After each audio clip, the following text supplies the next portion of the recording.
시청자 여러분 안녕하세요.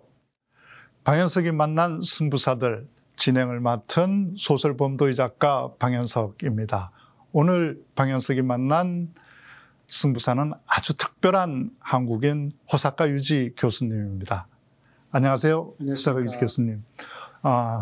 교수님 고향이 어디시죠? 고향이 도쿄. 도쿄에서 태어나 지금 서울에 살고 계시겠냐.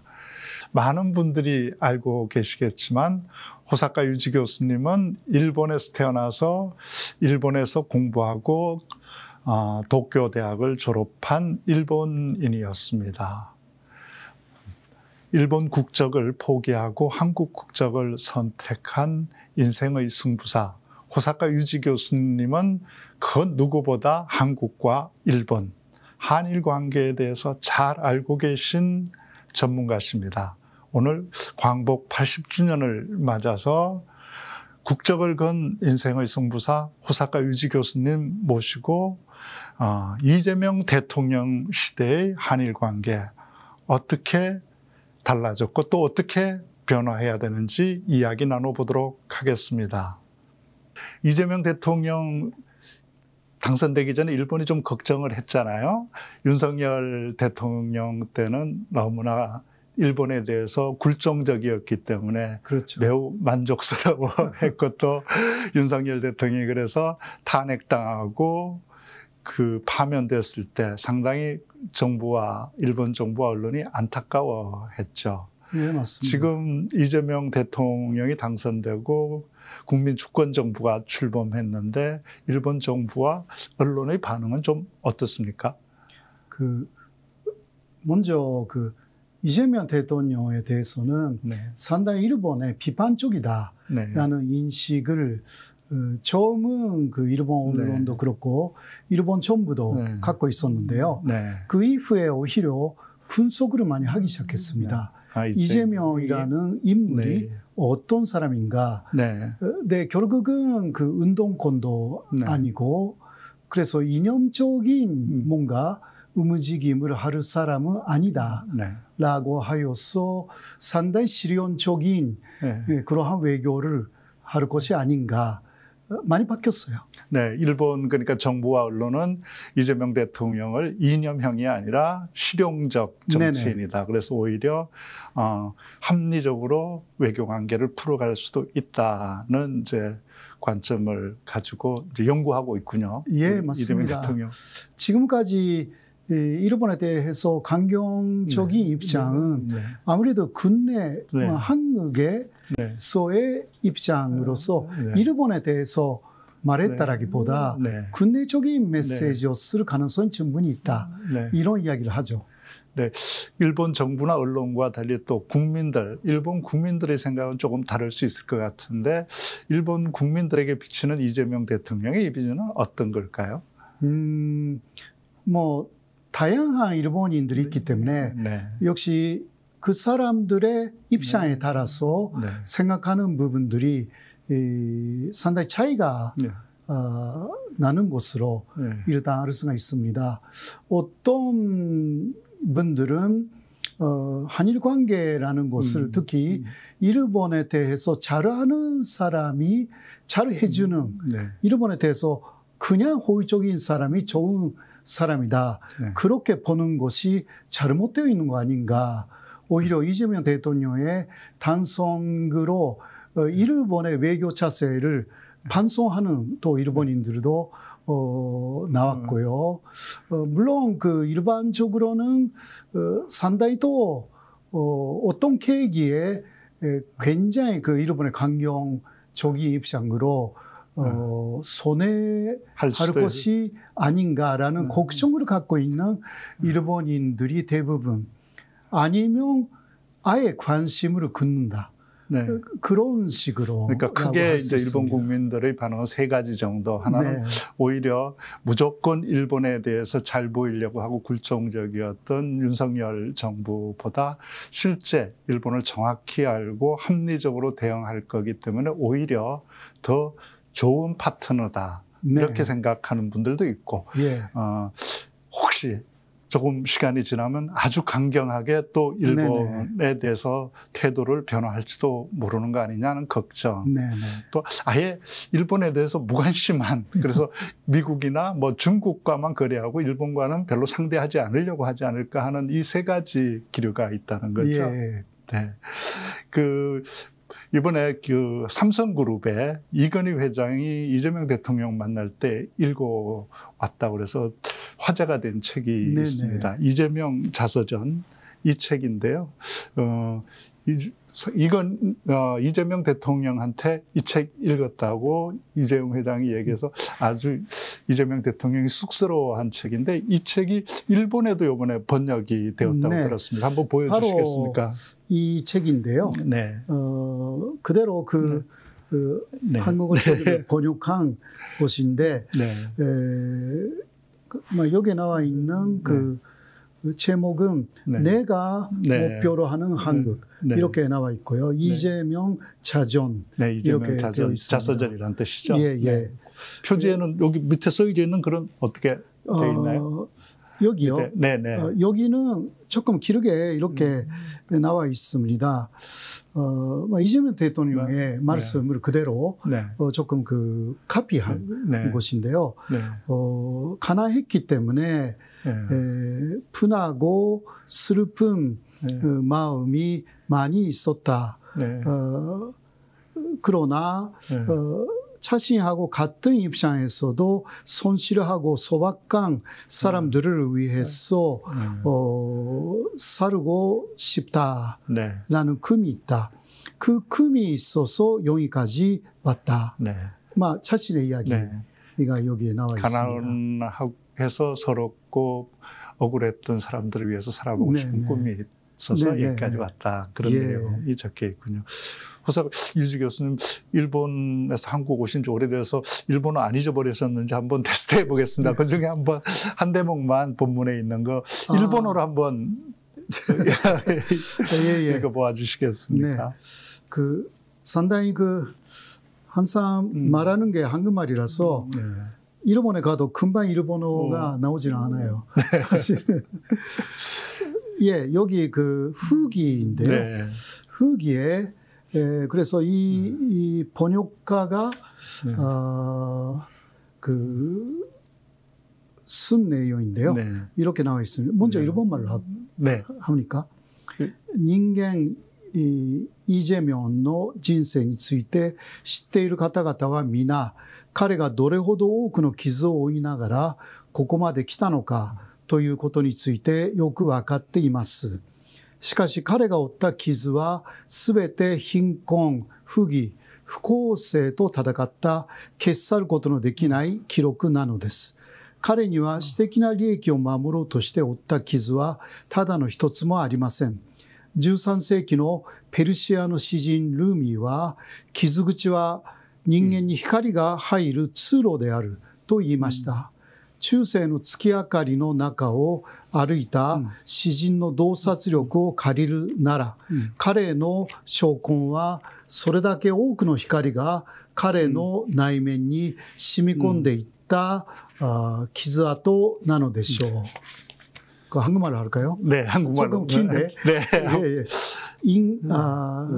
인간 이재명의 인생에 대해서 알고 있는 사람들은 다 그가 얼마나 많은 상처를 받으면서 여기까지 왔는가라는 것에 대해서 잘 알고 있습니다.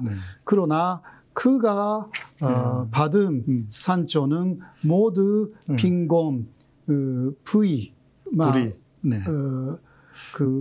조잉 아닌 거죠. 그리고 불공정함과 싸움, 지울 수 없는 기록입니다. 그에게는 사적 이익을 지키려고 해서 얻은 상처는 하나도 없습니다.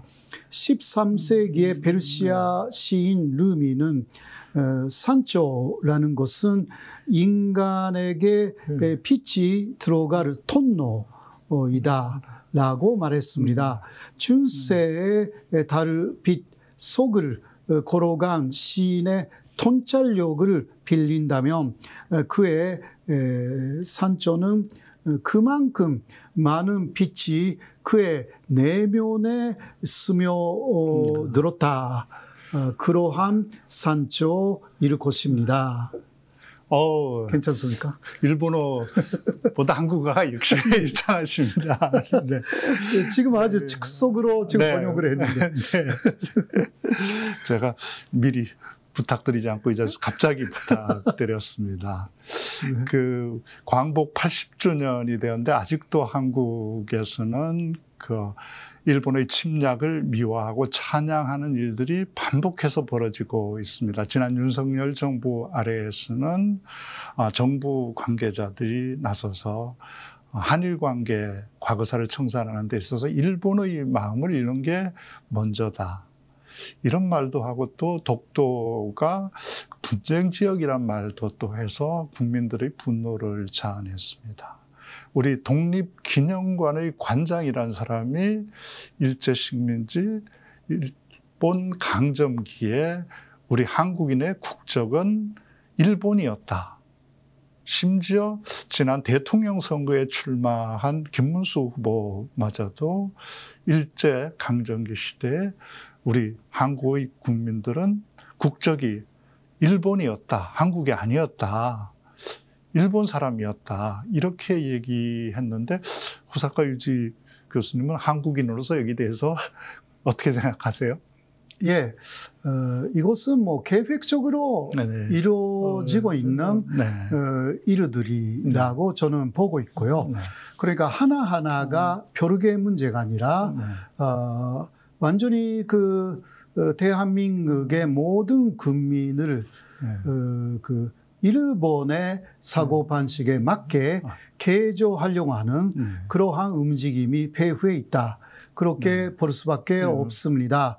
일제강점기에 그 일제가 조선사 편수회라든가 그런 것을 통해서 역사를 왜곡하고 한국의 역사라는 것은 일본 역사하고 사실 똑같은 것이다 라는 식으로 왜곡해 나갔지 않습니까?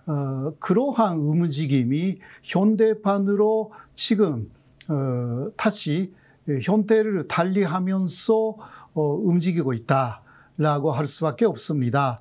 한반도가 그러한 그 지정학적으로 중국 대륙하고 또 일본의 사이에 있기 때문에 일본은 역사적으로 중국의 영향하에 있었던 한반도를 일본 영향하에 두려고 해왔습니다. 지금도 마찬가지고요. 그러니까 일본의 극우파들이 뉴라이트라는 사람들을 키워내고 그 한반도 한국에 있는 많은 사람들이 일본 사상을 갖도록 그렇게 하면서 대중국 전선에 앞장설 수 있게 그렇게 만드는 새로운 진일파, 진일매근노 양성 과정을 거의 2000년대 초쯤부터 시작했다. 그 결실이 벌써 2000년 초부터 시작한 게 이제 지금까지 결실로 나타나기 시작하고 있다. 물론 실패하고 있지만 저는 그렇게 보고 있습니다.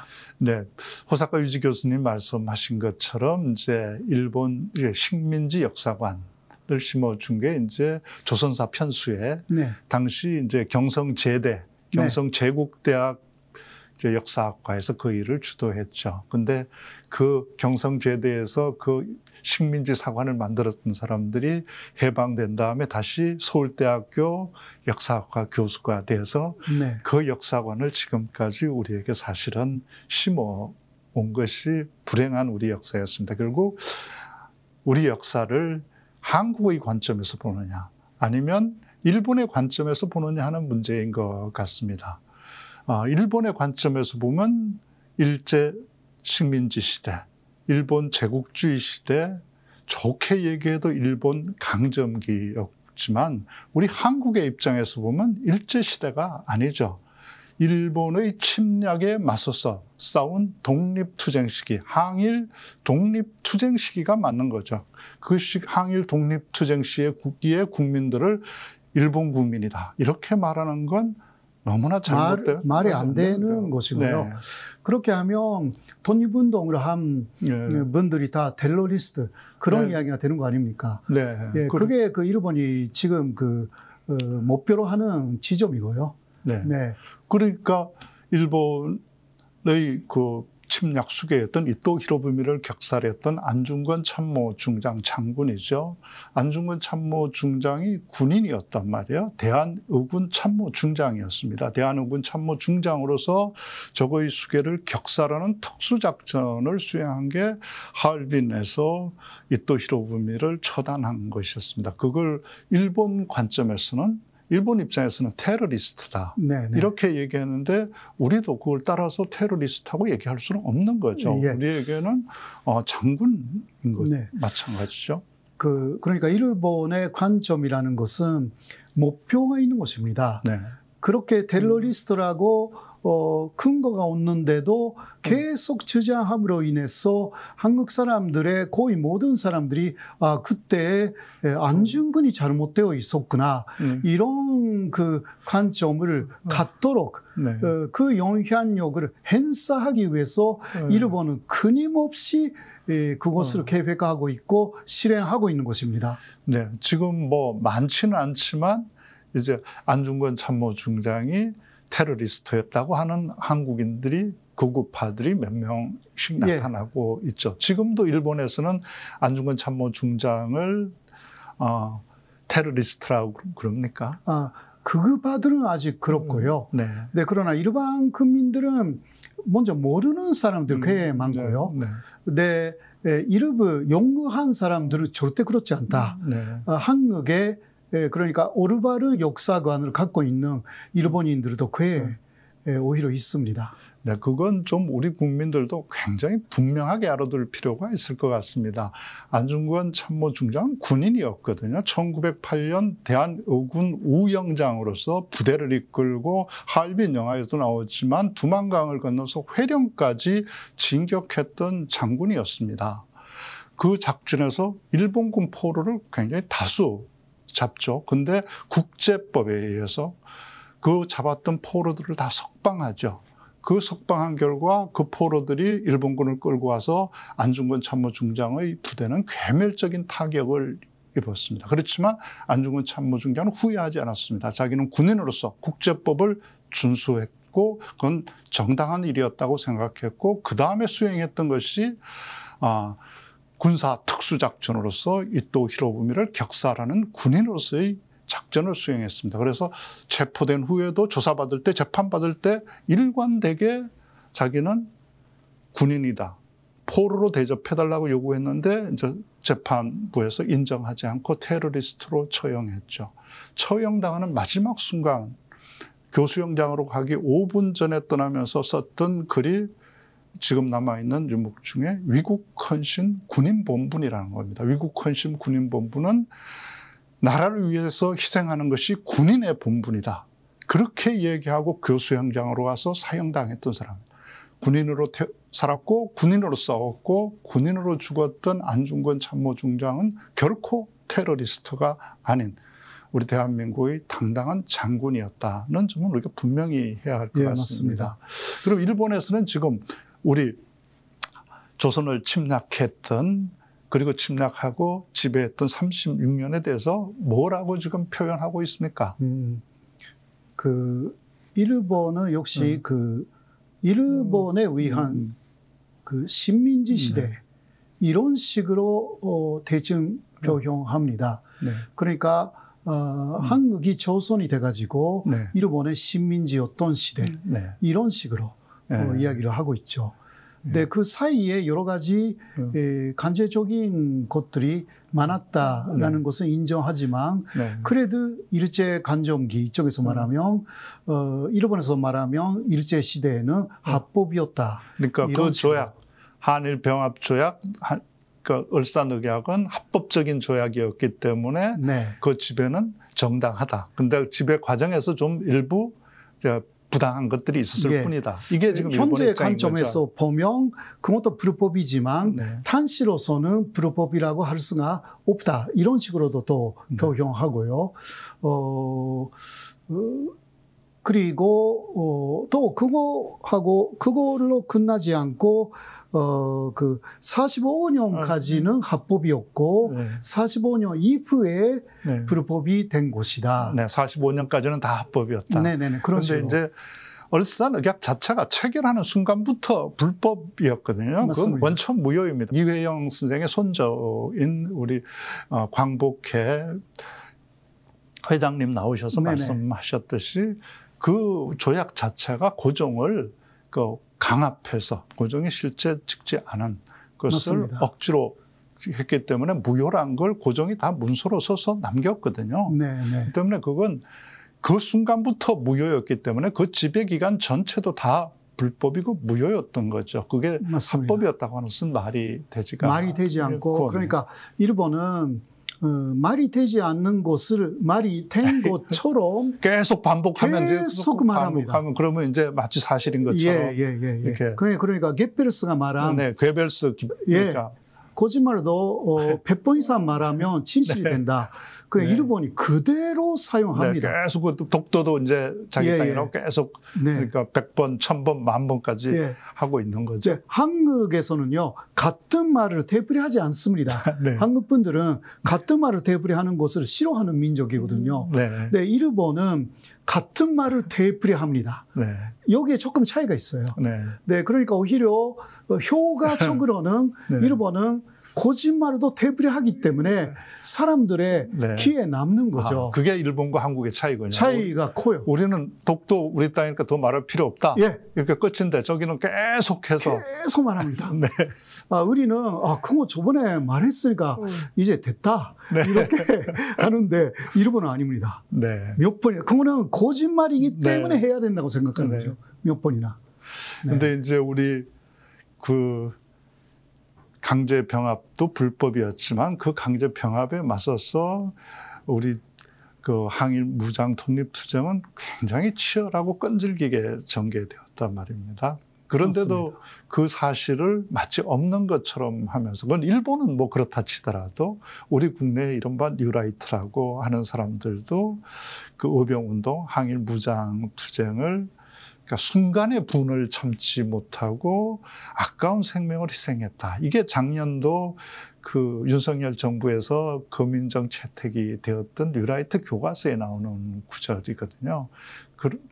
상당히 그러니까 뭐라고 하면 되는지 그런 사람들 학자가 아닙니다. 그런 식으로 하면 한문적으로도 거짓말이고요. 굉장히 감정적인 그리고 아주 폄하시키는 말로 그렇게 역사를 거짓말을 쓴다는 것 자체가 이거 뉴라이트라는 사람들이 한국 땅에 있으면 안 되는 사람들이에요. 근데 그렇게 뉴라이트라고 하는 사람들이 지금까지도 바로 하는 것은 한국에서 반민특위가 실패하면서 그렇게 됐습니다. 이제 1949년에 반민특위가 본격적인 활동을 시작했죠. 국회 의결을 거쳐서 특별위원회에서 조사를 해서 직접 특별경찰이 잡아오고 또 특별검찰이 기소해서 특별재판부가 재판할 수 있는 단심제 재판부를 가진 막강한 친일파 청산 특별위원회가 만들어졌는데 그 특별위원회를 이승만 대통령의 비호 아래 친일파 경찰들이 습격해서 도리어 그 특별위원회 합법적인 신분을 가지고 있는 사람들을 중부경찰서에 끌고 가서 폭행하고 친일경찰들이 감금하면서 실질적으로 무력화되었죠. 그리고 나서 한국에서는 단 한 명의 친일파도 제대로 응징을 못했습니다. 그게 지금까지 이렇게 친일파, 신친일파 뉴라이트들이 바로하게 된 배경이라고 생각합니다. 그런데 이 문제는 한국만의 문제가 아닌 것 같습니다. 일본에서도 전범들, 맞습니다. 이 침략 전쟁을 벌였던 전범들이 제대로 처단받지 않지 않았습니까? 오히려 맞습니다. 해방 뒤에 일본 패전 뒤에도 그 사람들이 다시 정권 잡고 지금까지 유지해 오는 거 아닙니까? 맞습니다. A급 전범으로 감옥에 들어가서 사실은 사형을 기다리고 있었던 사람들이 꽤 있었는데 그 시대가 냉전 시대가 돼가지고 냉전 그러니까 이제 적은 일본이 아니다. 미국 쪽의 전직이 좀 바뀌었다라는 거죠. 그러니까 과거에 적이었던 그러한 일본의 극우 세력을 다시 살려주지 않으면 안 되는 그러한 입장이 됩니다. 그러니까 친미를 맹세한 전범들을 살려줍니다. 미국 쪽에서. 그게 예를 들면 아베 신조 일본 총리의 외할아버지였던 그 키시노부스케라든가 이런 사람들이 A급 전범이었지만 그리고 731 부대를 가장 위에서 관리한 사람이에요. 그러니까 그러한 그러니까 키시노부스케가 그러면 731 부대의 부대장이었던 이시시로 더 위 상부가 그러니까 만주를 만든 세 사람 중 한 사람이니까 거기 731 부대는 만주에 있었지 않습니까? 하오르빈 단시 만주의 가장 위에 있었던 세 사람 중 한 사람이었기 때문에 아래의 부대의 모든 보고를 받는 게 일본의 시스템이었기 때문에 키시노부스케가 다 알고 있었던 거죠. 키시노부스케가 바로 얼마 전까지 일본 수상했던 아베 신조의 외할아버지. 그리고 그 사람도 1957년부터 3년간 일본 총리였고 일본 극우의 전후 45년 이후의 시작이 키시노부스케입니다. 그 키시노부스케의 친동생 도 총리를 하지 않았습니까? 사토 에사크. 성은 다르지만 친동생입니다. 그리고 이제 키시노부스케의 사위인 이제 아베의 아버지도 총리가 될 뻔했던 외무대신까지 했었죠. 아베 신타로라고 했어요. 그 사람 총리가 되기 이전에 그 암으로 사망했는데요. 계속 그런 면에서는 그 일본 자민당 쪽에서 그 총리가 될 만한 그러한 사람들이 그 A급 전범의 혈통적인 계열에서 치고 나왔습니다. 저는 그 만주 가서 731 부대 가면 늘 경악하는데 거기 최고 부대장 이시시로가 최고 전범인 줄 알았더니 그 위에 상부가 바로 키시노부스케라고 하는 아베 신조 수상의 외할아버지였군요. 맞습니다. 그 731 부대 부대장이었던 이시시로도 아무 처벌 받지 않지 않았습니까? 그거는 여러 가지 설이 있습니다. 그래서 731 부대에 여러 가지 그 비밀적인 자료를 많이 미국으로 넘긴 그 권노를 오히려 미국이 인정해가지고 이시시로에 대해서는 거의 죄를 묻지 않았다. 라는 이야기가 좀 있습니다. 우리 한국인들도 731 부대에 대해서는 많이 알고 있습니다. 그 잔인한 생체 실험, 약 1만 2천 명의 한국인, 중국인, 러시아인 등이 그 731 부대에 끌려가서 마루타라고 하는 실험 대상으로 죽어갔습니다.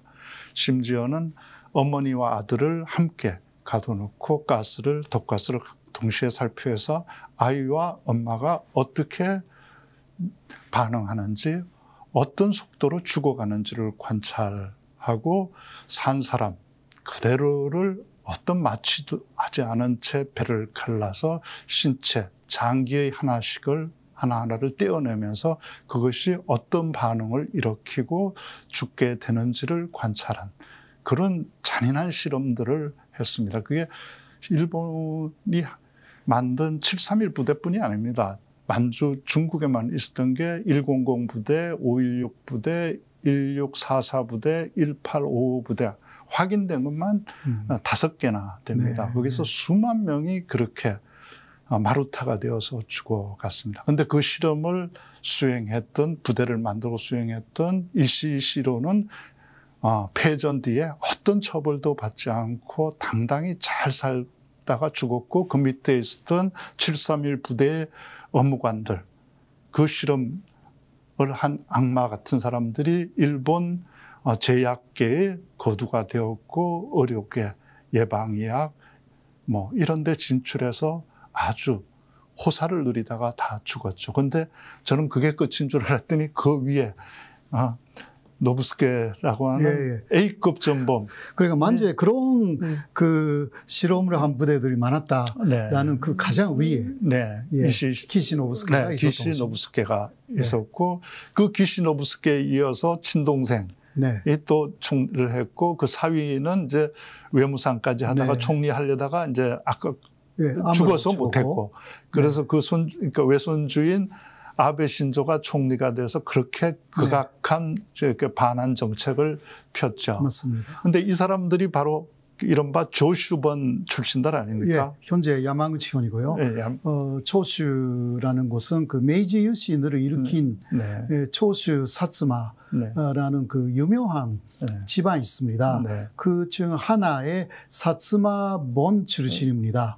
그래서 원래 메이지 유신을 일으킨 사람들의 후손이다라는 면에서도 굉장히 유명한 사람들이었습니다. 그러니까 일본 전범들의 중심은 조슈번과 사츠마번이라고 할 수 있습니다. 그 조슈번이 압도적으로 세력이 컸죠. 육군을 완전히 장악하고 우리 조선과 중국을 침략하는 데도 앞장섰던 사람들이 바로 그 조슈번, 조슈 군벌들 출신입니다. 안중근 참모 중장이 격살했던 이토 히로부미도 그 야마구치 출신의 조슈번 군벌 출신들이죠. 그 조슈 군벌들이 사실은 침략전쟁의 천병들이었다고 볼 수 있고 그 사람들이 패전한 다음에도 권력을 잃지 않고 그 기시노부스케 그 바로 조슈번 출신의 그 누가 다시 일본 총리가 되고 그 동생이 총리가 되고 그 사위가 입각하고 그 외손주가 지금까지 일본을 지배해온 게 일본 현대사인 거죠. 네, 맞습니다. 참 슬픕니다. 한국에서만 친일파를 청산하지 못한 게 아니고 일본에서도 전범들을 하나도 청산하지 못했습니다. 일본은 왜 그런 전범들 그리고 그 제일 꼭대기에 천황이라고 하는 일본 왕이 있지 않습니까? 그 사람이 대본령 총사령관이잖아요. 이 침략 전쟁을 수행한 최고 전범인데 그 사람 어떤 처벌을 받았나요? 결국은 그 히로히토 일왕인데 미국으로 중심으로 하는 연합국 중에서도 특히 호주는 히로히토를 사형해야 된다. 강력하게 주장을 했습니다. 그러나 당시 메가도는 오히려 일왕을 적용함으로 인해서 일본 통치가 어려워진다고 그렇게 생각을 한 거죠. 왜냐하면 그 전쟁 중에는 일왕 만세를 외치면서 그 1억 다 죽어도 된다. 이게 일본인이기 때문에 다시 반란이 일어나면 이거는 미국이나 연합군이 통치할 수 없게 된다. 그것을 두려워하면서 오히려 일왕을 살리면서 그래서 아래에 있는 전범들을 조금 14명까지 사형이나 옥사시키고 그 정도로 마무리하려고 한 게 좀 있었습니다. 그래서 일본에서는 그 14명이 죽은 것도 미국이 결정해서 그냥 그 죄인으로 만들었기 때문에 이거는 무효다는 식으로 그 극우들은 지금도 주장하고 있는데 사실 그것이 없었으면 일왕이 사형이 됐을 것입니다. 그 이야기를 하면 그 일본의 극우파들도 부정을 못합니다. 그러니까 정작 진짜 처형되었을 때 최고 전범이 천황이라고 하는 일본 왕이고 또 그 주요 전범들이 있는데 그들은 대부분 그대로 살아남고 이제 14명 정도가 이제 희생양으로 처단됐는데 이제 그것마저도 지금 이제 일본 극우파들은 억울하다. 그렇죠.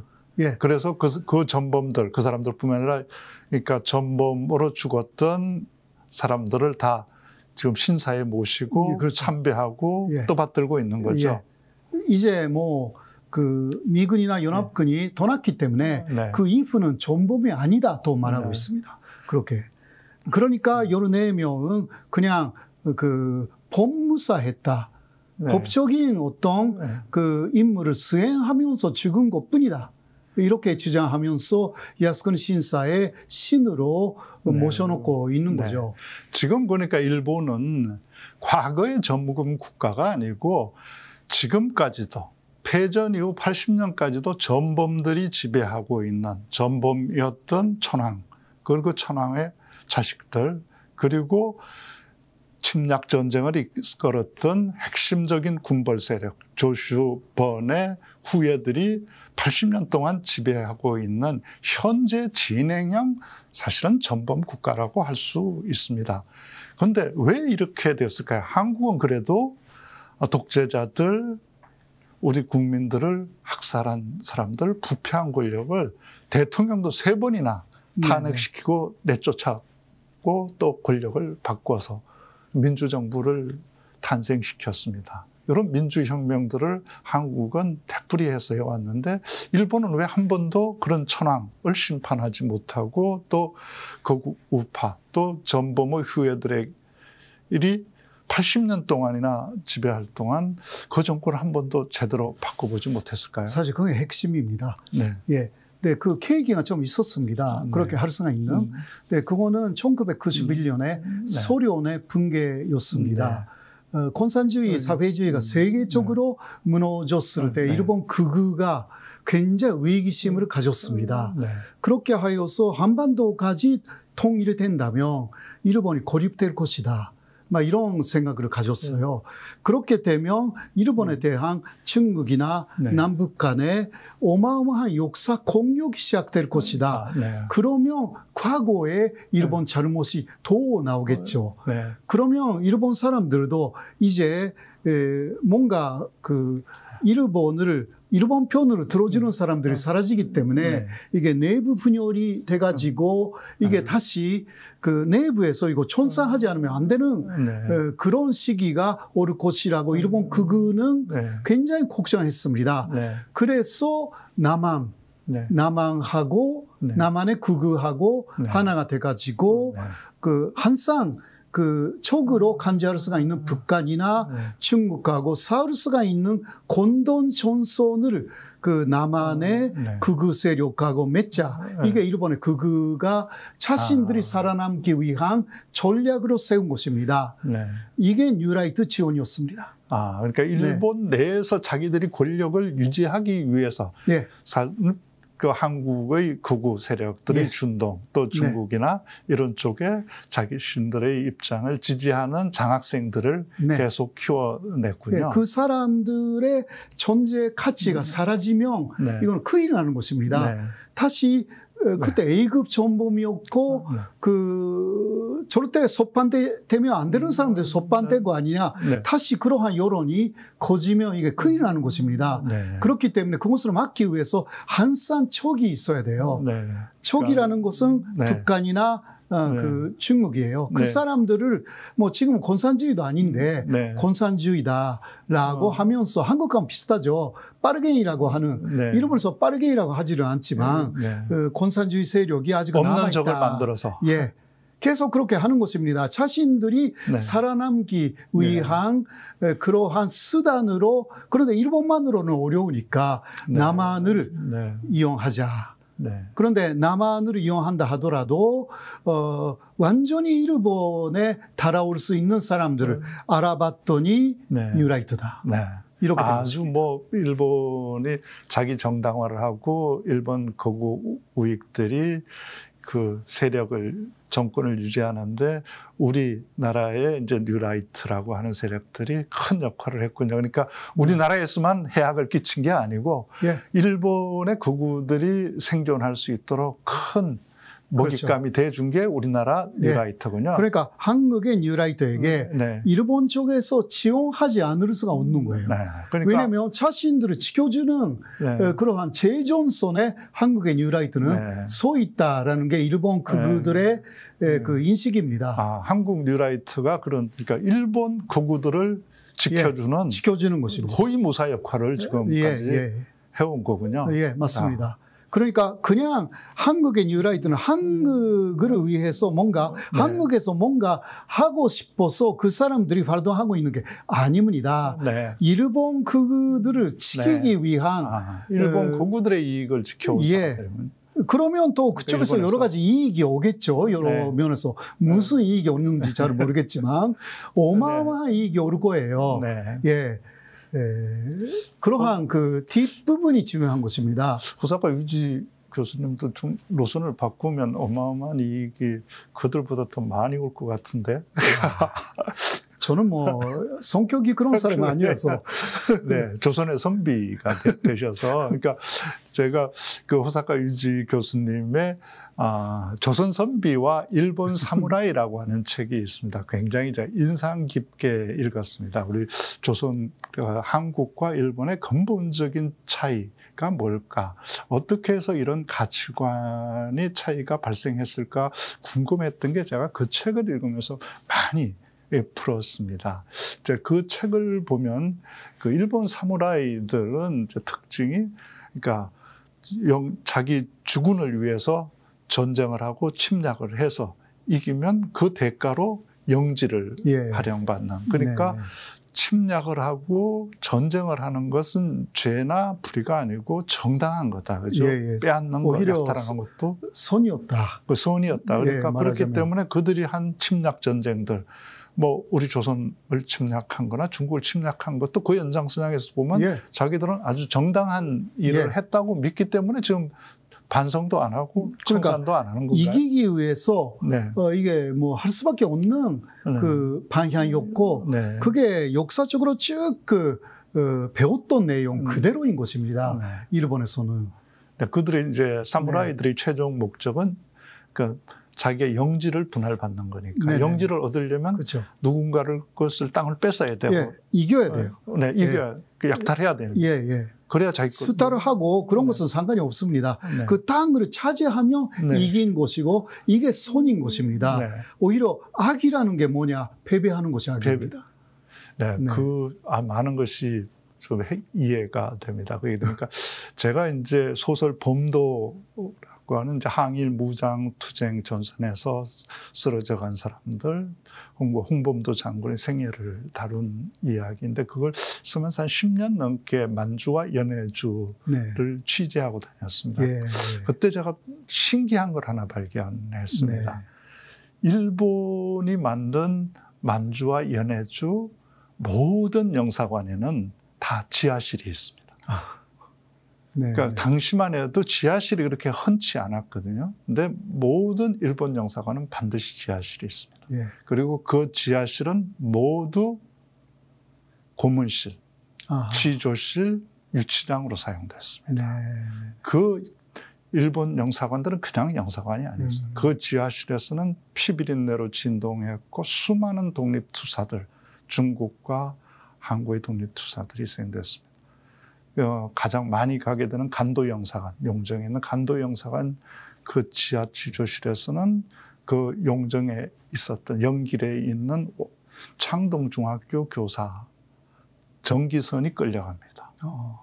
봉오동 전투 보복 작전을 펼치면서 무고한 교사를 끌고 가서 산채로 그 지하 고문실에서 얼굴 가죽을 벗깁니다. 그리고 두 눈을 판에서 죽였습니다. 그리고 철혈 광복단원들, 우리 독립군들에게 무기 마련해주기 위해서 군자금 획득하려다가 체포되었던 철혈 광복단원은 블라디보스톡에서 밀정들이 그 밀고 해서 블라디보스톡 영사관 지하실에 끌려가서 고문받고 그 다음에 청진형무소로 와서 재판받거든요. 모든 지하실들이 그렇습니다.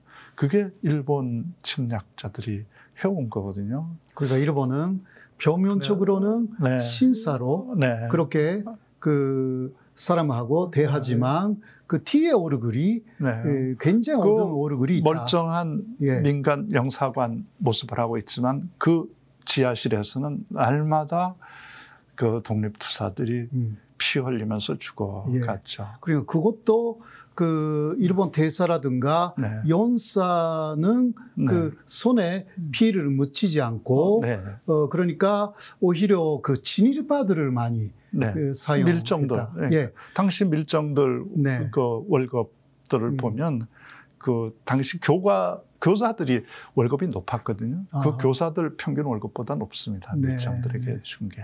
예. 그러니까 일본 사람들은 자신들은 그런 잔인한 거 안 한다. 그래도 해야 된다라고 해서 또 그 밀정이나 그런 사람들을 또 고용해 가면서도 굉장히 잔인한 짓을 시켰다라는 부분에서 이준선, 삼준선이 너무너무 끔찍한 내용이다. 그런 게 이제 결과 어떻게 해서는 이기면 되고 빼앗고 그리고 차지해야 되는 그것이 이제 미덕이고 승리인 그걸 대표적으로 보여주는 이른바 사무라이 정신이라고 하는 그 맞습니다. 침략주의를 보여주는 게 제가 볼 때는 이제 1904년에 있었던 러일 전쟁 당시에 그 노기 마르스케 그 장군이 아닌가 싶습니다. 여순 공방전에서 무려 5만 명의 일본 군인들을 희생시키잖아요. 맞습니다. 무조건 돌격 작전을 펼쳐서 정말 무모하게 짝이 없는 작전으로 5만 명에 달하는 일본군이 사상하게 되는데 그 노기 마르스케가 귀환했을 때 어떤 처벌도 받거나 문책당하지 않고 오히려 영웅이 돼서 지금까지도 일본의 군신 대접을 받고 있지 않나요? 노기 마르스케는 지금도 그렇게 일본에서 떠받드는 대상인가요? 예. 특히 그 사람은 그 메이지 일왕이 죽은 후에 그 자살을 합니다. 그 하르복 자살. 그러니까 그것을 준사라고 했죠. 준사. 바로 일왕 따라서 그 일왕을 사모하면서 순사가 됩니까? 순사. 따라서. 그런 식으로 해서 그 부인하고 함께 그 하르복 자살을 합니다. 그것 때문에 그냥 이름이 남았다라고 할 수가 있습니다. 로일 전쟁에서는 그 실패도 많았고 여러 가지가 있었는데 그 메이지 일왕에 대한 말하자면 증손심 마지막에 전식의 하르복 자살의 마지막 사례 그게 노기 마르스케입니다. 노기 마르스케는 이제 1904년 그 러일 전쟁 당시에 5만 명을 희생시키고 귀국할 때 일본의 이제 병사들의 부모들이 모두 부두에 몰려 나와서 그러니까 노기 마르스케에게 분노를 터뜨리면서 이제 응징하려고 했는데 두 손에 항아리를 하나씩 들고 내렸다고 그러죠.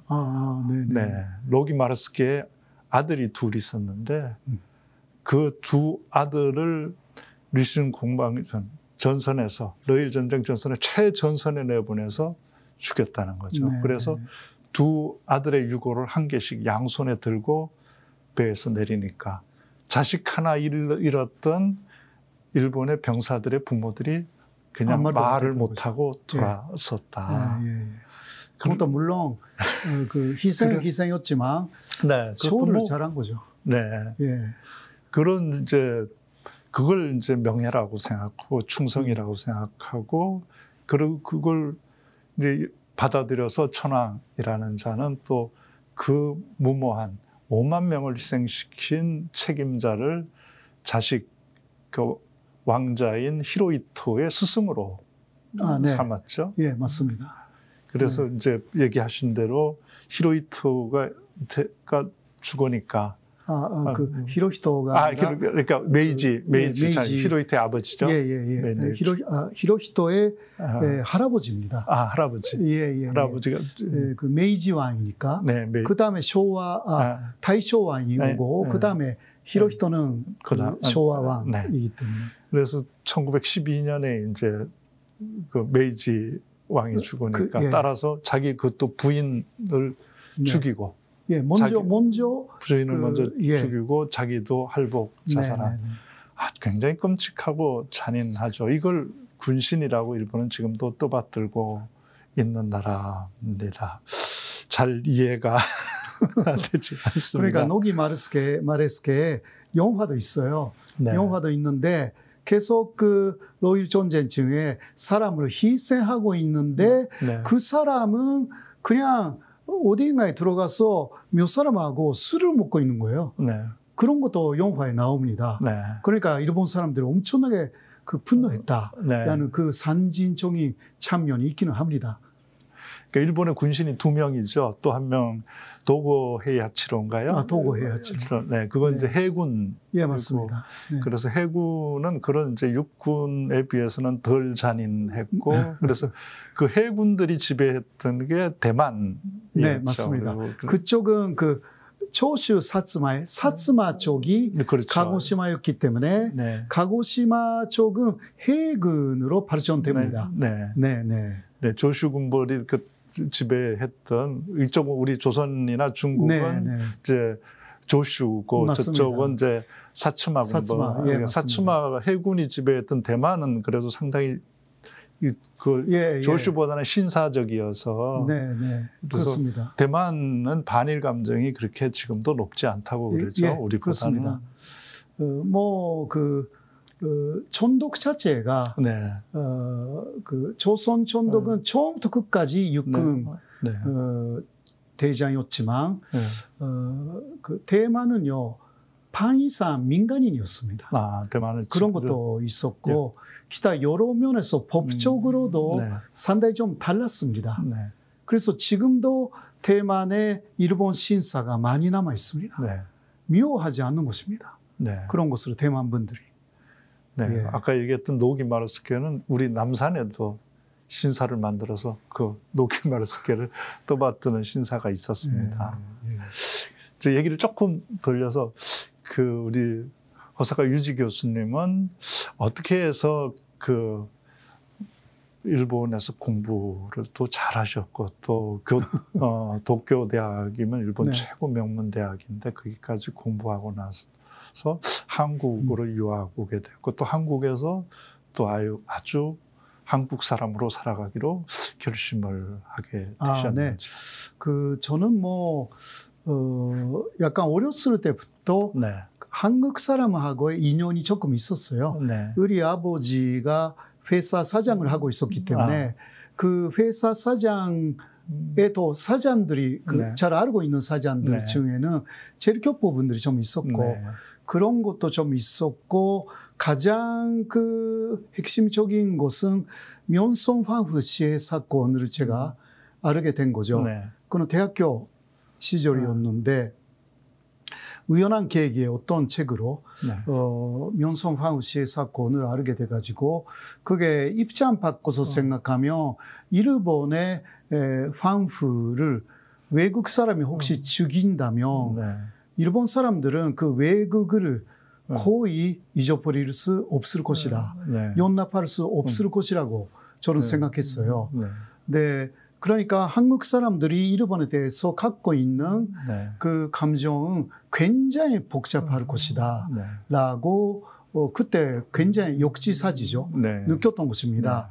그래서 일본이 그 아시아나 한국을 침략했다라는 것을 알고 있었지만 구체적인 부분에 들어가면 굉장히 끔찍한 것이었습니다. 그래서 그것을 언젠가는 한국에 가서 한국말도 배우고 이러한 내용으로 한국 분들하고 좀 이야기를 많이 나눠야 된다라는 생각을 깊이 했습니다.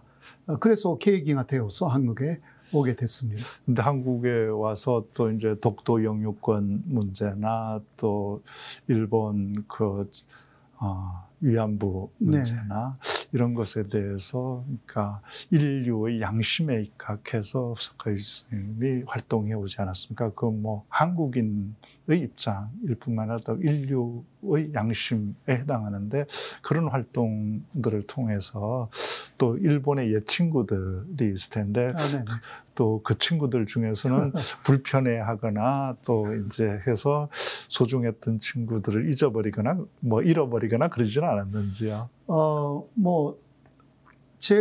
특히 중학교, 초등학교 시대에 친구들이 네. 여러 명 이상 한국을 너무 좋아해가지고 가끔 와요.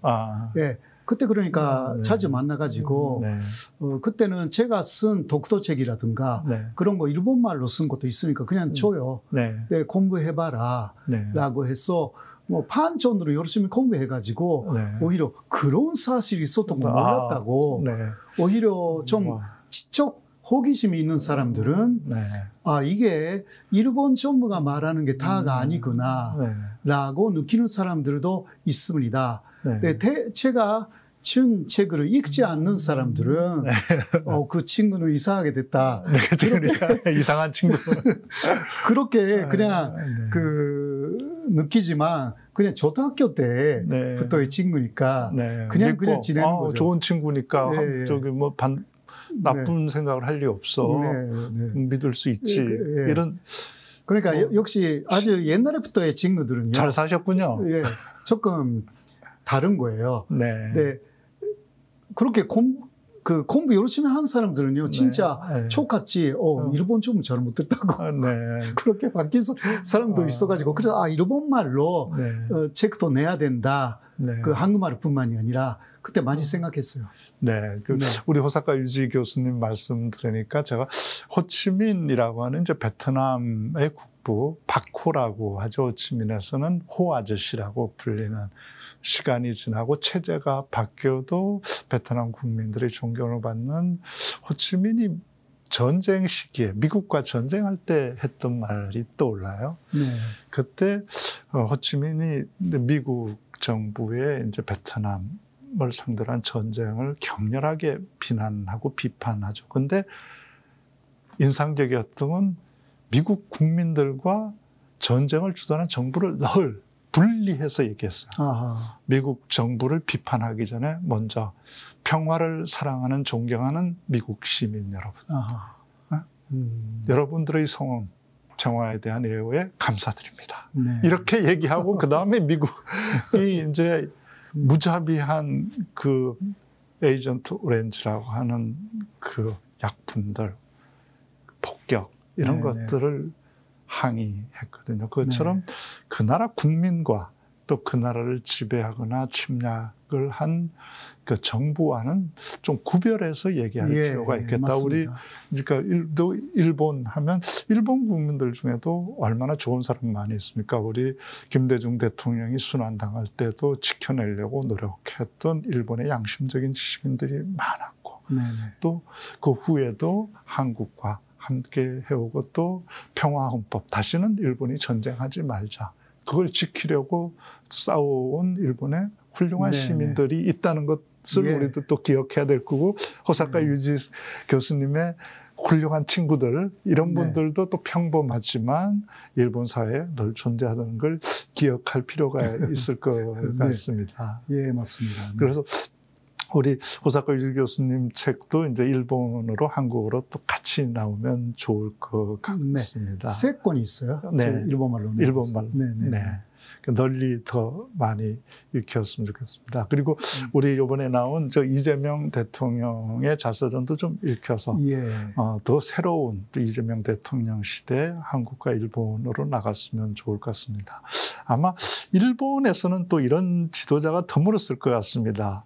아주 가난한 이제 산골짜기에서 태어나서 학교도 제대로 가지 못하고 초등학교 졸업하고 공장에 가서 노동자가 되어서 일하다가 그 공장에서 일하면서 공부해서 자신의 힘으로 대학 가서 그 변호사가 되고 시장이 되고 도지사가 되고 마침내 대통령까지 된, 그리고 이 책의 표지에 써 있는 것처럼 자기 하나만의 성공을 위해서가 아니라 가난하고 힘이 없어서 억울하고 서러운 사람들을 위해서 살아보겠다. 이런 꿈이 있어서 여기까지 왔다. 이런 사람 아마 일본 대단하죠. 정치 지도자들 중에 별로 없지 않나요? 들어본 적이 없어요. 그러니까 학교 못 가서 초등학교 졸업. 그래서 천리가 된 사람이 있거든요.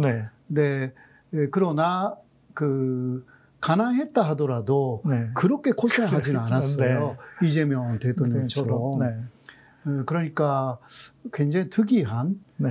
그러한 지도자로서 일본에서도 그 부분을 오히려 네. 굉장히 높이 평가하는 사람들도 있습니다. 그러니까 가난했지만 네. 그걸 이겨내고 그러니까 국가 최고 지도자까지 올라온 네. 그 과정들을 일본에서도 높이 평가합니다. 네. 네. 네, 그런 점들이 또 일본 국민들의 마음을 움직여서 그런 가능성이 충분히 있다고 생각합니다. 네. 네. 일본 정부는 쉽게 바뀌지 않더라도 또 일본의 많은 국민들이 한국과 함께 해나가는 모습 보면 좋겠습니다. 네. 그런 미래를 개척하기 위해서 우리 정부가 새롭게 출범한 우리 이재명 대통령이 최근 이제 국내에서는 굉장히 인기가 높아졌습니다. 그래서 출범하고 나서 이제 얼마 지나지 않아서 이제 지지율이 60%를 네. 넘어서면서 선거 때 찍지 않았던 사람들도 지지하고 있는데 이 이재명 대통령이 일본과의 관계를 잘 풀어나가면서도 정의를 지키는 외교를 하려면 어떤 부분들이 필요할까요? 아무래도 그 국익 중심의 네. 실용 외교라고 네. 하시지 않습니까? 네. 그거는 일본에 대해서도 마찬가지입니다. 네. 네, 그거는 중심에 있는 곳은 일본도 미국도 중국도 아닙니다. 네. 그 역시 대한민국이죠. 네. 대한민국의 국익이 이곳이다라는 신념이 있으면 그것을 쭉 관철해 나가는 것이 오히려 일본하고의 상당히 우호적인 외교 관계를 맺을 수 있는 첫 번째 걸음이 될 것이라고 저는 생각합니다. 오히려 일본이 요구하니까 이거 다 해줘야 되겠다. 윤석열 정부는 그런 정부였습니다. 일본이 말하는 거 다 해준다라고 해서 한국의 국익을 깊이 생각하지 않았고 사상까지도 다 일본 쪽의 사상을 받아들이려고 했던 그러면 한국이 사라지는 것입니다. 자기가 없는. 예. 그러면 그 완벽한 진짜 의호 관계를 절대 맺을 수가 없습니다. 자신이 확고하게 있는 도대 위에서 진정한 외교 관계라는 것을 맺을 수가 있는 것이기 때문에 국익 중심의 실용 외교라는 것을 미국, 일본, 중국 모든 나라, 러시아에 대해서도 지켜나가면 그대로 한일 관계는 좋아질 것이다. 저는 그렇게 생각합니다. 그러니까 상대의 얘기를 들어준다고만 해서 결코 훌륭한 외교가 될 수 없다. 네. 우리 국익을 중심에 놓고 그 위에서 합당하게 상대와 공동의 이익을 추구할 때만 상대로부터 존중받을 수 있다. 안 그러면 윤석열 정부처럼 무시만 당한다. 예. 그렇죠? 국민에게 먼저 무시를 당할 것이고, 예. 결국은 금미하고도 싸우게 돼가지고. 우리 국민들로부터 우선 무시 당할 수밖에 없다. 예. 포리물을 당할 수밖에 없습니다. 그러면 정부가 존재할 이유가 없는 것입니다. 네, 마지막으로 후사카 유지 교수님 오늘 얘기 광복 80주년을 앞둔 오늘 우리 국민들, 한국의 국민들, 또 일본의 국민들에게 부탁하고 싶은 말씀 있으면 하고 마치도록 하겠습니다. 예. 오늘은 이렇게 방 교수님이 저를 초대해 주셔가지고 좋은 시간을 갖게 되어서 대단히 기쁩니다. 광복 80주년입니다. 이제 일본도 한국도 진짜 새로운 시대를 열어야 하는 그러한 분기점에 온 것 같습니다. 과거의 한일 관계하고 진짜 다른 새로운 차원의 그러한 한일 관계가 구축되어서 서로가 이익이 되는 그리고 과거의 잘못을 서로가 서로에 대해서 반성할 수 있는 그러한 시대가 되면 좋겠습니다.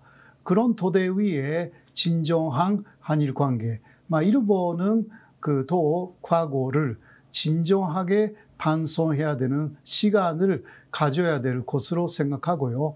한국은 내부적인 분열 상태에 대한 여러 가지 반성, 이게 더 중요하다고 생각하지만 조금 여러 가지 내용이 다르다고 하더라도 새로운 87년 지나서 새로운 시대를 맞이하기 위해서는 서로 다르게 보이는 과제이지만 관복촌의 일이 아직 청산이 안 된 부분들이 있는 것입니다. 이런 부분을 청산해 나가는 것이 서로 한국도 일본도 중요하지 않을까 그렇게 생각합니다. 오늘 긴 시간 방 교수님하고 좋은 말씀을 나눌 수가 있어서 대단히 좋았습니다. 감사합니다.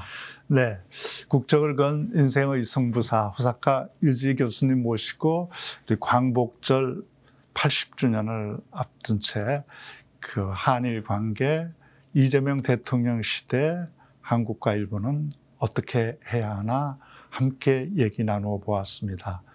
오늘 자리 마치면서 저는 우리 조선의용군의 마지막 분대장이었던 김학철 선생님의 말씀을 떠올리고 싶습니다. 조선의용군의 마지막 분대장이었던 김학철 선생은 태항산, 중국의 태항산 전투에서 일본군의 총을 맞고 허벅지에 부상을 입은 채 포로가 되었습니다. 나가사키 형무소에 끌려가서 징역을 살았죠. 전향서 한 장만 쓸 수 있었으면 이 허벅지 부상당한 거 치료받을 수 있었지만 그 전향서 한 장 끝까지 쓰지 않아서 나가사키 형무소 담벼락 아래에 다리 한쪽 잘라서 묶고 외다리로 해방된 조국에 돌아왔습니다. 그 김학철 선생이 우리에게 이렇게 얘기했습니다. 자랑스러워할 역사가 없는 민족은 불행하다. 그러나 다행스럽게 우리에게는 자랑스러운 항일 무장투쟁의 역사가 있다고 했습니다. 우리는 결코 우리의 독립을 거저 주지 않았습니다. 1920년대, 30년대만 해도 만주와 연해주의 독립군 부대가 100개가 넘었고 거기에 참전한 독립군이 2만 명이 넘었습니다. 프랑스 레지스탕스 운동 고작 4년 했지만 우리 독립투쟁, 항일 무장투쟁 40년 했습니다. 우리는 자랑스러운 역사를 가지고 있고 우리의 독립은 이렇게 가장 오래 싸우고 치열하게 싸웠던 우리 독립투사들이 남겨준 나라라는 사실을 기억했으면 좋겠습니다. 감사합니다. 후사카 유지 교수님 고맙습니다. 고맙습니다. 네. 오늘 방송 어떠셨습니까? 마음에 들었다면 구독, 좋아요로 스픽스를 응원해 주십시오. 여러분들의 구독, 좋아요는 가장 큰 힘이 됩니다. 스픽스 구독, 좋아요.